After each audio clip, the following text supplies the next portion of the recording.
হায় হায় এলাকায় কেমনে মুখ দেখাবো। লজ্জায় পড়ে মারিয়াম আলাইহিস সালাম এলাকা থেকে চলে গেলেন। কি অবাক করে কাণ্ড! বাচ্চা ভূমিষ্ঠ হওয়ার জন্য, বড় হওয়ার জন্য 6 মাস 7 মাস লাগে নাই, পেটে বাচ্চা আসার সাথে সাথে বাচ্চাটারে বড় করে দিয়েছে কে?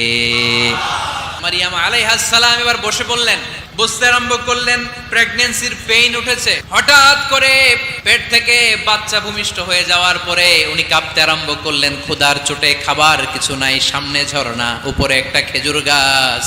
সাইয়েদনা ঈসা আলাইহিস সালামকে কোলে নিয়ে মারিয়াম আলাইহিস সালাম মনে মনে ভাবে, হায় রে, কেউ যদি একটু খেজুর পেড়ে দিত, এই ক্ষুধার মুহূর্তে আমি খেজুর খেয়ে পেটের ক্ষুধা নিবারণ করতাম। রব্বুল আলামিন মারিয়ামকে উদ্দেশ্য করে আয়াত নাজিল করে দিলেন, হুজ্জি ইলাইকি বিজিযআইন নাখলা। এর মানে হচ্ছে মারিয়াম, কেউ পেড়ে দিবে না, একটু কষ্ট করে হাতটা উঁচু করে খেজুরের ডালা ধরে ঝাঁকুনি মারো, টস টসে কাঁচা পাকা খেজুর নিচের দিকে পড়বে, তারপর তুমি তুলে খাবে। সুবহানাল্লাহ।